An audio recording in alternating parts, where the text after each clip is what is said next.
Good afternoon dear students. चलिए आज की क्लासेस हम आगे बढ़ाते हैं। जैसा कि ये इलेक्ट्रोकेमिस्ट्री का 4th लेक्चर, जिसमें हम सभी लोग अपने कॉन्सेप्ट को क्लियर करने जा रहे हैं। और जैसा कि मैंने कहा था कि ये आज का लेक्चर जो है ये फॉर्मूले बेस्ड क्वेश्चंस वाले का लास्ट होगा। इसके बाद तो न्यूमेरिकल स्टार्ट होने जाएगा और आई होप शायद आज वो न्यूमेरिकल स्टार्ट भी हो जाएगा। जैसा कि हमने बेटा आप सभी लोगों को कल पढ़ाया था कि जो रेजिस्टेंस होता है वो R=V/I होता है, जिसका यूनिट होता है ओम्स। कंडक्टेंस जो होता है वो रेजिस्टेंस का उल्टा होता है, G=1/R, जिसका यूनिट होता है मोह, ओम इनवर्स साइमेंस। और जो स्पेसिफिक रेजिस्टेंस और रेजिस्टिविटी होता है, ये हम लोगों को पता है कि रो को हम लोग स्पेसिफिक रेजिस्टेंस और रेजिस्टिविटी के नाम से बोला जाता है, जिसका फार्मूला होता है ρ=RA/L, जो आप स्क्रीन पे रेड कलर के आप देख रहे होंगे, यहाँ पे कवर कर दिया गया है। ठीक है, और इसमें रजिस्टिविटी भी हम लोग को पता चल गया। और रजिस्टिविटी का उल्टा आप सभी को पता है बेटा क्या होता है, कंडक्टिविटी मतलब स्पेसिफिक कंडक्टेंस, जो कि कप्पा होता है। और इसका यूनिट आप सबको पता है कि रजिस्टिविटी का जो यूनिट होता है ओम सेंटीमीटर, इसी का यूनिट उल्टा हो जाएगा ओम इनवर्स सेंटीमीटर इनवर्स। अगर जिस लोगों ने अगर तीसरा लेक्चर नहीं देखा है, वो थर्ड लेक्चर आप मेरे यूट्यूब से जाके आप देख सकते हैं थर्ड लेक्चर को। ठीक है, और आज की क्लासेस को हम आगे कंटिन्यू कराते हैं। जैसे देखिए आज की क्लासेस अगर हम बात करें तो आज की जो क्लासेस है वो मोलर कंडक्टिविटी और मोलर कंडक्टेंस के बारे में है। ठीक है, मोलर कंडक्टिविटी और मोलर कंडक्टेंस ये कैसे निकाला जाता है, ये हम आपको पहले फार्मूला डायरेक्ट बता देते हैं कि मोलर कंडक्टिविटी और मोलर कंडक्टेंस कैसे फाइंड आउट किया जाता है। ठीक है भैया, अगर आप सभी लोगों को मोलर कंडक्टिविटी निकालना है तो आप याद रखिएगा कि मोलर कंडक्टिविटी निकालने का सिर्फ एक सिंपल सा फार्मूला वो है K/1000 अपॉन मोलरिटी। अगर आपको कभी भी मोलर कंडक्टिविटी निकालना है, कोई बोलेगा कि लैम्डा m निकालो मोलर कंडक्टिविटी, तो आप कैसे निकालेंगे, बस क्या करेंगे K/1000 अपॉन मोलरिटी, इससे आप निकाल सकते हैं मोलर कंडक्टिविटी। लेकिन याद रखें कि अगर किसी क्वेश्चन में रजिस्टिविटी दे दिया है और कह रहा है कि मोलर कंडक्टेंस निकालो, तो आप वो भी फॉर्मूला रख सकते हैं। आप सिंपल सा लैम्डा m = रख देंगे 1000 अपॉन रजिस्टिविटी इंटू मोलरिटी। अभी आप कहेंगे रजिस्टिविटी कहाँ से आ गया, क्योंकि कंडक्टिविटी का उल्टा आपको पता है कि रजिस्टिविटी होता है। तो lambda m = 1000 upon resistivity into क्या आ जाएगा, मोलरिटी। इस तरीके से आप इसका मोलर कंडक्टेंस निकाल सकते हैं। और जो मोलर कंडक्टेंस का जो यूनिट होता है वो यूनिट क्या होता है, ये आप शायद देख रहे हैं कि इसका जो यूनिट होगा, इसका हम यूनिट अगर हम लोग फाइंड आउट करें कि इसका यूनिट क्या क्या हो सकता है, तो देख लीजिए इसका यूनिट है ohm inverse centimetre square mole -1, siemens centimetre square mole -1, mho centimetre square mole -1। ये मोलर कंडक्टेंस निकालने का फार्मूला होता है। और जो फार्मूला होता है वो होता है K/1000 अपॉन मोलरिटी। और ये कप्पा कहाँ से निकलेगा, ये कप्पा निकलेगा रजिस्टिविटी का उल्टा करके। अगर रजिस्टिविटी का उल्टा करके हम अगर कप्पा निकाल लें तो आपका मोलर कंडक्टेंस आराम से निकल सकता है। इस तरीके से हम इसका मोलर कंडक्टेंस निकाल सकते हैं। आगे समझ में। लेकिन वही क्वेश्चन अगर हमें इक्विवेलेंट कंडक्टिविटी निकालना है कि इक्विवेलेंट कंडक्टिविटी कैसे निकाला जाता है, तो इक्विवेलेंट कंडक्टिविटी निकालने का एक ये formula lambda equivalent = K/1000 upon normality. अब फिर वही बात कि यहाँ पे ऊपर मोलरिटी था और नीचे क्या है, नॉर्मेलिटी। और जो ये K है वो आपका कप्पा है, जो कहाँ से निकलेगा, रजिस्टिविटी का उल्टा करके। अगर हम इसके यूनिट की बात करें तो जो इसका यूनिट होता है वो बस ओम इनवर्स सेंटीमीटर स्क्वायर आपका इक्विवेलेंट -1 हो जाएगा। बस आप इस तरीके से इसका यूनिट रख देंगे, ओम inverse centimetre square gram equivalent -1, siemens centimetre square gram equivalent -1। इस तरीके से आप इसका जो यूनिट है इस तरीके से आप इसका निकाल सकते हैं। ठीक है, तो यही एक क्वेश्चन इसका सॉल्व करने का एक तरीका होता है कि मोलरिटी और नॉर्मेलिटी कैसे निकाली जाती है। ठीक है, तो अगर हम पूरा फाइनली अगर हम आए तो आपको मोलरिटी का फार्मूला पता चल गया K/1000 अपॉन मोलरिटी। और लैम्डा इक्विवेलेंट कंडक्टेंस का निकालने का फार्मूला पता चल गया K/1000 अपॉन नॉर्मेलिटी। अगर कोई बोलता है कि मोलर कंडक्टेंस निकालो तो कैसे निकालोगे, K/1000 अपॉन मोलरिटी। और कोई बोलेगा इक्विवेलेंट कंडक्टेंस निकालो तो आप कैसे निकालोगे, K/1000 अपॉन नॉर्मेलिटी। और K है क्या, K है कप्पा, जो रजिस्टिविटी का उल्टा करके आता है। अगर क्वेश्चन में रजिस्टिविटी दे दिया है और कह रहा है कि मोलर कंडक्टेंस निकालो, तो आप उल्टा करके आप उसका K निकाल सकते हैं। अगर आप चाहेंगे तो इसी फार्मूले में K की जगह पे 1/ρ रख के आप उसको सॉल्व आउट कर सकते हैं। और जिस क्वेश्चन में आपसे दोनों पूछा जाए, जिस क्वेश्चन में आपसे दोनों पूछा जाए कि आप मोलर कंडक्टेंस भी निकालिए और इक्विवेलेंट कंडक्टेंस भी निकालिए, तो कोई एक निकाल लीजिएगा, या मोलर कंडक्टेंस या इक्विवेलेंट कंडक्टेंस, और दूसरा निकालने ना जाइएगा, फॉर्मूले से, रिलेशन से निकाल लीजिएगा। और रिलेशन का फॉर्मूला होता है lambda equivalent equal to lambda M upon valency factor. ये आप अगर आपने इक्विवेलेंट निकाल लिया है तो लैम्डा एम रिलेशन से निकाल लीजिएगा, या लैम्डा एम निकाल लिया तो लैम्डा इक्विवेलेंट रिलेशन से निकाल लीजिएगा। कोई एक निकाल लीजिएगा फॉर्मूले से, दूसरा रिलेशन से आप निकाल सकते हैं। और जो वैलेंसी फैक्टर वहाँ पर क्या रखेंगे, वो जनरली इलेक्ट्रोकेमिस्ट्री में जो वैलेंसी फैक्टर होता है वो उस साल्ट का मेटल की वैलेंसी होती है। जैसे अगर कॉपर सल्फेट है तो वैलेंसी फैक्टर की जगह पे कॉपर +2 मतलब 2 रखेंगे। उसी तरीके से यहाँ वैलेंसी फैक्टर का जो मेन फैक्ट है वो ये है कि जो साल्ट आप लेंगे उस साल्ट का जो मेटल होगा उसका हम वैलेंसी रखते हैं। बात समझे आप? जैसे जिंक सल्फेट है तो 2 रखेंगे, कॉपर सल्फेट है तो 2 रखेंगे। इस तरीके से हम इसके क्वेश्चन को सॉल्व आउट कर सकते हैं। तो ये 2 फार्मूला जो है, अगर मोलर कंडक्टेंस निकालना तो ये फार्मूला लगेगा K × 1000 अपॉन मोलरिटी, और अगर इक्विवेलेंट कंडक्टेंस निकालना है तो क्या लगेगा K × 1000 अपॉन नॉर्मेलिटी। और इसी तरीके के क्वेश्चन पे हम इसको क्वेश्चन को सॉल्व कर सकते हैं और इसी तरीके से हम इसको आगे प्रोसीड कर सकते हैं। चलिए अब हम, जैसा कि हमने आप सभी लोगों को बता दिया कि ये फॉर्मूला जो है ये यहीं पे ख़त्म हुआ, जितना भी फॉर्मूला यूज़ होना था वो सब ख़त्म हो गया। अब यहाँ से इसकी कहानी है इसके न्यूमेरिकल की। अगर हम न्यूमेरिकल में अगर हम आए तो जैसा कि हमें पता है कि न्यूमेरिकल स्टार्ट करने से पहले हम आप सभी लोगों को पहले एक बार फिर से पूरा जो फॉर्मूला पढ़ाया है उसको एक बार हम फिर आप सब लोग को रिवाइज करा दें, ताकि जब न्यूमेरिकल सॉल्व करने जाएं तो आप सबको पता चल जाए कि किसका क्या यूनिट होता है और किसको क्या हम लोग बोलते हैं। ठीक है, ध्यान से देखिएगा, एक बार हम सबको एक बार रिमाइंड कर देते हैं। अगर हम सबसे पहले पॉइंट पे अगर हम आएँ तो सबसे पहला पॉइंट आया था वो है रजिस्टेंस। रजिस्टेंस इक्वल टू क्या होता है बेटा, V/I। R इक्वल टू क्या होता है, V/I, जिसका यूनिट होता है ओम। रजिस्टेंस का उल्टा क्या होता है, कंडक्टेंस, जिसको बोलते हैं G इक्वल टू 1/R, और जिसका यूनिट क्या होता है बेटा, मोहो, ओम इनवर्स और साइमन। ये कंडक्टेंस का यूनिट होता है। उसके बाद आया स्पेसिफिक रजिस्टेंस या रजिस्टिविटी, जिसका फार्मूला होता है रो इक्वल टू RA/L, और जिसका रजिस्टिविटी का यूनिट क्या होता है, ohm centimetre, ohm metre, siemens inverse centimetre, siemens inverse metre, mho inverse centimetre या मोहो इनवर्स मीटर। कल मैंने इसके पिछले लेक्चर में ये 6 यूनिट पढ़ाया था रजिस्टिविटी का। इसमें से कौन सा यूनिट यूज़ हो जाए ये आपके ऊपर डिपेंड करता है कि आप उसको समझ पाते हैं कि नहीं समझ पाते हैं, क्योंकि जितनी इसकी यूनिट की प्रोबेबिलिटी है पाए जाने की वो हमने आपको बता दिया है। उसी तरीके से कंडक्टेंस की बात करें तो कंडक्टेंस जो होता है वो रजिस्टिविटी का उल्टा होता है। कंडक्टेंस रजिस्टेंस का उल्टा होता है, G इक्वल टू 1/R, जहाँ G कंडक्टेंस होता है, लेकिन जो कंडक्टिविटी होती है वो रजिस्टिविटी का उल्टा होता है, मतलब K इक्वल टू 1/ρ। और इसका यूनिट क्या होता है ये आप सबको पता है कि इसका यूनिट होता है क्या क्या बेटा, ohm inverse, centimetre inverse, siemens centimetre inverse, mho centimetre inverse. ठीक है, और ये जो L/A है उसे क्या बोला जाता है, सेल कांस्टेंट, जहाँ फॉर्मूला आता है K equal to G × G star, और G स्टार क्या है, सेल कांस्टेंट, K क्या है, कंडक्टिविटी, G क्या है, कंडक्टेंस। जब जब सेल कांस्टेंट निकालना होगा तो हम G स्टार ही निकालेंगे। इस तरीके से हम क्वेश्चन को सॉल्व करके फाइनली बात कर सकते हैं। और सेल कांस्टेंट ये बोर्ड में आ चुका है कि सेल कांस्टेंट का यूनिट होता है सेंटीमीटर इनवर्स, और जो सेल कांस्टेंट होता है इसकी वैल्यू सेम होती है सेम सेल के लिए। अगर दोनों सेल जिंक के हैं, दोनों सेल कॉपर के हैं, तो सेल कांस्टेंट की वैल्यू दोनों की बराबर होगी। और सॉल्यूशन में लिया गया इलेक्ट्रोलाइट का कंसंट्रेशन कुछ भी हो, इसको सेल कांस्टेंट से फ़र्क नहीं पड़ता है, क्योंकि सेल कांस्टेंट की वैल्यू कभी भी कंसंट्रेशन ऑफ इलेक्ट्रोलाइट पे डिपेंड नहीं करता है, इंडिपेंडेंट होता है।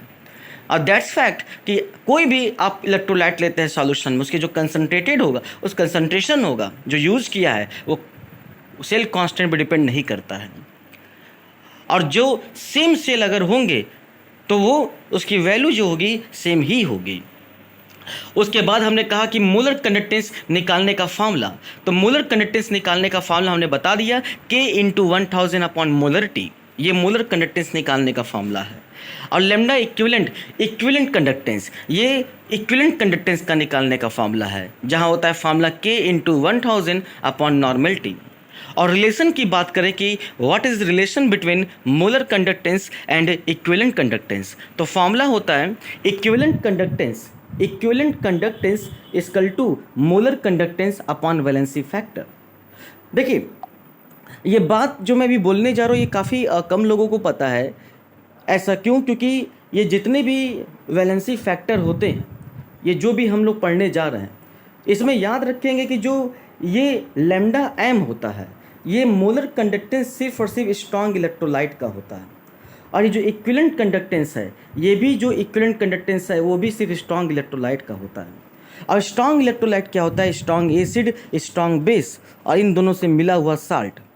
कभी भी कोई बोले बेटा कि जो मोलर कंडक्टेंस है वो किसका है, तो याद रखिएगा मोलर कंडक्टेंस ये स्ट्रॉन्ग इलेक्ट्रोलाइट का होता है। और जो इक्विवेलेंट कंडक्टेंस होता है ये भी स्ट्रॉन्ग इलेक्ट्रोलाइट का यहाँ पर होता है। आया समझ में? क्योंकि बेटा इस फॉर्मूले से मोलर कंडक्टेंस सिर्फ स्ट्रॉन्ग इलेक्ट्रोलाइट का निकलता है, इस फॉर्मूले से इक्विवेलेंट कंडक्टेंस सिर्फ स्ट्रॉन्ग इलेक्ट्रोलाइट का निकलता है। अगर वीक इलेक्ट्रोलाइट का निकालना है तो इसने नहीं बताया था, इसको बताने वाले थे कोहरलास लॉ ने, जो वीक इलेक्ट्रोलाइट का बताया था मोलर कंडक्टेंस।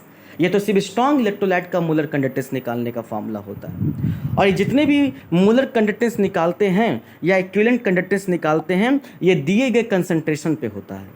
अब दिए गए कंसंट्रेशन का मतलब समझ रहे हो? यहाँ पर मोलरिटी दे देगा, आप उसका मोलर कंडक्टेंस निकालेंगे। यहाँ नॉर्मलिटी दे देगा, यहाँ पे आप इसका इक्विवेलेंट कंडक्टेंस निकालेंगे। अगर कोई कहता है कि अगर हम मोलरिटी नहीं दें तो क्या मोलर कंडक्टेंस निकाल पाओगे, तो आप कहेंगे नहीं, क्योंकि यहाँ पे जो मोलर कंडक्टेंस निकालते हैं वो स्ट्रॉन्ग इलेक्ट्रोलाइट का निकालते हैं, जो दिए गए कंसंट्रेशन पे निकाला जाता है। किस पे निकाला जाता है? दिए गए कंसंट्रेशन पे। जो यहाँ पे इक्विवेलेंट कंडक्टेंस निकालते हैं स्ट्रॉन्ग इलेक्ट्रोलाइट का, वो दिए गए नॉर्मलिटी पे निकालते हैं, दिए गए कंसंट्रेशन पे। चाहे मोलर कंडक्टेंस हो चाहे इक्विवेलेंट कंडक्टेंस हो, अगर कंसंट्रेशन नहीं देगा तो हम इसका मोलर कंडक्टेंस या इक्विवेलेंट कंडक्टेंस नहीं निकाल सकते। और ये जो दोनों फार्मूला है ये याद रखिएगा स्ट्रॉन्ग इलेक्ट्रोलाइट्स के लिए ही वैलिड है, वीक इलेक्ट्रोलाइट्स के लिए तो पॉसिबल नहीं है। क्योंकि वीक इलेक्ट्रोलाइट का मोलर कंडक्टेंस इन्होंने नहीं, वीक इलेक्ट्रोलाइट का मोलर कंडक्टेंस निकालना सिखाया था, आगे अभी आपको पढ़ाऊंगा एक दिन बाद, कोहरलास लॉ, उन्होंने सिखाया था कि वीक इलेक्ट्रोलाइट का मोलर कंडक्टेंस कैसे निकालते हैं। और अगर आप एक निकाल लिया तो दूसरा निकालने मत जाइएगा, रिलेशन से आप उसकी वैल्यू फाइंड आउट कर सकते हैं। बात समझे? जैसे अगर मैं आपसे कहूँ, एक क्वेश्चन मैं आपसे कह रहा हूँ, मान लीजिए आपके सामने एक क्वेश्चन आया कि भैया कि अगर मोलर कंडक्टेंस कॉपर सल्फेट का है कितना? 2, तो इसका इक्विवेलेंट कंडक्टेंस कितना होगा? समझ में आ गया होगा? इसका इक्विवेलेंट कंडक्टेंस कितना होगा तो आप शायद समझ गएंगे। Molar conductance 2 upon valency factor, copper की वैलेंसी कितनी होती है? 2, तो इसका 2 कितना हो जाएगा? 1। इस तरीके से अगर आप एक वैल्यू निकाल लिया तो दूसरा वैल्यू आप रिलेशन से निकाल सकते हैं और वहाँ से सॉल्व कर सकते हैं। ठीक है, अब चलिए हम न्यूमेरिकल की तरफ बढ़ते हैं, और जब भी इसके न्यूमेरिकल को सॉल्व करेंगे तो आप सबका यूनिट नज़र में रखेंगे। चलिए अच्छा एक चीज़ और नोट, आप प्रॉपर ये केमिस्ट्री का बनाते रहिए, और ये आपके ऊपर डिपेंड करता है कि अब ये कहने की कोई ज़रूरत नहीं है कि आप नोट्स बना रहे होंगे कि नहीं बना रहे होंगे। अगर आप नोट्स बनाते हैं तो ये आपके लिए ही बेनिफिशियल होगा, क्योंकि टीचर्स हमेशा आपके साथ नहीं रहते हैं। लास्ट टाइम में आपका नोट्स ही आपका पावर होता है और आपका नोट्स ही आपका स्ट्रेंजर होता है। अगर आप नोट्स नहीं बना रहे होंगे तो ये आपका ड्रॉबैक है कि आप नोट्स नहीं बना रहे हैं। इसमें कोई 12th में आपको समझाने नहीं जाएगा कि नोट्स बना रहे हैं कि नहीं, क्योंकि अब हम बच्चे नहीं रह गए कि हम आपको समझाते चलें ये नोट कर लीजिए, ये नोट कर लीजिए। आप समझदार हो गए और 12th स्टेज में आ गए हैं, तो आपको खुद समझना पड़ेगा कि हमें नोट्स बनाना पड़ेगा और जो इम्पॉर्टेंट है उसे लिखना पड़ेगा, ताकि आने वाले कल में और आने वाले एग्ज़ाम में हम सभी लोग अच्छा परफॉर्म कर सकें। तो मैं ये नहीं कहूँगा कि आप नोट्स बना रहे होंगे कि नहीं बना रहे होंगे, लेकिन बस इतना ही कहूँगा कि जो समझदार हैं और जो इंटरेस्टेड हैं इस क्लासेस में, वो बहुत अच्छे से इसके नोट्स को बना रहे होंगे और अच्छे से समझ रहे होंगे। ठीक है, चलिए अब आज की क्लासेस को हम लोग आगे बढ़ाते हैं और न्यूमेरिकल की तरफ बढ़ते हैं। जब भी इसके न्यूमेरिकल सॉल्व करेंगे तो हम उसी तरीके से इसके क्वेश्चन को अच्छे तरीके से सॉल्व किया जाएगा। ठीक है, अगर हम इस क्वेश्चन को सॉल्व करें तो पहले मैं आपको एक फंडामेंटल क्वेश्चन की तरफ लेके चलता हूं, जहां से हम आपको अलग अलग तरीके से उसके क्वेश्चन को निकालना सिखाएंगे, ठीक है ना। चलिए देखिए, सब लोग ध्यान से देखिएगा। पहले हम फंडामेंटल क्वेश्चन आपको लगा देते हैं। ओके स्टूडेंट्स, अगर हम ये आपके स्क्रीन पे ये कुछ क्वेश्चन आपके स्क्रीन पे डिस्प्ले हो रहा होगा, मैं क्वेश्चन दिखा देता हूँ। ये क्वेश्चन देख लीजिए। सबसे पहला जो क्वेश्चन ये कह रहा है कि if specific conductivity of N by 50 KCl solution at 298 kelvin 0.002765 ohm inverse centimetre inverse. पहले आप ये बताइए ये क्या दिया है, ओम इनवर्स और सेंटीमीटर इनवर्स, ये कौन सी वैल्यू दी है? क्या ये कंडक्टेंस है कि ये कंडक्टिविटी है? तो आप सबको पता है कि मैंने कहा था कि जब भी न्यूमेरिकल सॉल्व करेंगे तो पहले उसका यूनिट एक बार याद रखेंगे। तो ये जो यूनिट है बेटा, ये किसका यूनिट है? ये कंडक्टिविटी का यूनिट है। कैसे पता चला? क्योंकि ये ओम इनवर्स और सेंटीमीटर इनवर्स है। रजिस्टिविटी का यूनिट होता है ओम सेंटीमीटर, तो कंडक्टिविटी का होता है ओम इनवर्स सेंटीमीटर इनवर्स। तो पहले जो वैल्यू दी है वो आप उसको लिख लीजिए। ये आपका कप्पा दे दिया बेटा, कितना दे दिया है? 0.002765। और इतना आने के बाद अब आगे पढ़िए। Resistance of the cell containing, मतलब आर की वैल्यू दे दिया है बेटा कितना? 100 ओम। तो आपसे कह रहा है कि सेल कांस्टेंट निकालिए। आप शायद समझ गए होंगे कि बेटा यहाँ के दे दिया है और आर दे दिया। अपने कॉपी में पहले आप लिख लीजिए कि इस क्वेश्चन में के दे दिया है और आर दे दिया है। अब आपको क्या निकालना है? सेल कांस्टेंट निकालना है। जैसा कि सर ने सेल कांस्टेंट का फॉर्मूला पढ़ाया था, फॉर्मूला सर ने पढ़ाया था K = G × G स्टार, यही फॉर्मूला पढ़ाया था। तो बेटा आपको पता है कि कप्पा इन्होंने दिया हुआ है, कितना दिया है? 0.002765। अब उसके बाद बेटा बताइए, आपको क्वेश्चन में कंडक्टेंस दिया है कि रेजिस्टेंस दिया गया है? रेजिस्टेंस। तो कंडक्टेंस का उल्टा क्या होता है? रेजिस्टेंस। तो आप यहाँ पे G की जगह पे रख देंगे क्या? 1/R, और R की वैल्यू कितना दिया है बेटा? 100, और इनटू क्या हो जाएगा? G star. बस आप यही G स्टार निकाल लीजिएगा, आपका आंसर आ जाएगा। तो G स्टार की वैल्यू आ जाएगी 0.2765। और जैसा हमने कहा था कि सेल कांस्टेंट का जो यूनिट होता है, एक मिनट,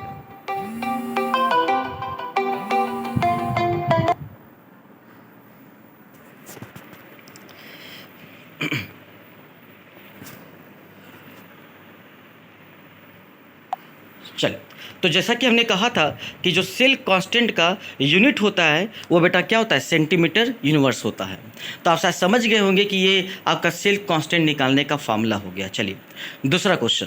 अगर दूसरे क्वेश्चन पे आए तो आपको कह रहा है कि 0.5 normal solution of A salt place between the 2 platinum electrode 2 centimetre apart and area of cross section 4 centimetre square, जिसका रेजिस्टेंस 25 ओम है। तो आपको कह रहा है कि calculate equivalent conductivity.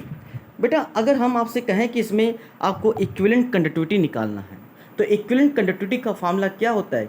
K × 1000 upon क्या होता है? नॉर्मलिटी। बेटा आपको K तो पता ही नहीं है, कि K जब पता नहीं है तो K निकालना पड़ेगा।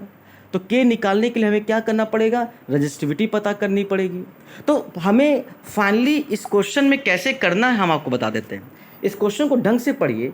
लेंथ दे दिया है आपको, कितना दे दिया है बेटा? लेंथ 2 सेंटीमीटर, एरिया दे दिया है 4 सेंटीमीटर स्क्वायर, और आपको रेजिस्टेंस दे दिया है 25 ओम।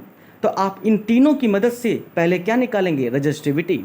ऐसा क्यों? क्योंकि इक्विवेलेंट कंडक्टेंस में हमें कंडक्टिविटी निकालनी होती है। तो कंडक्टिविटी कब निकलेगा? जब रजिस्टिविटी पता होगी। तो रजिस्टिविटी पता करने के लिए हमें फार्मूला लगाना पड़ेगा R = क्या बेटा? ρL/A। और R = ρL/A, आपको रो निकालना पड़ेगा। और जब रो निकालेंगे तो रो का फार्मूला क्या हो जाएगा बेटा? RA/L। यहाँ से आप रो निकाल लेंगे। तो जो रो आएगा आपका, वो मैं आपको दिखा देता हूँ कि यहाँ पे रो कितना आएगा। तो सॉल्व करने के बाद जो आपका रो आएगा वो आप देखिएगा कि इसका जो रो की वैल्यू आएगी वो 25 के टर्म में, या जैसे भी आप निकालेंगे इस तरीके से आप इसका रो निकाल सकते हैं।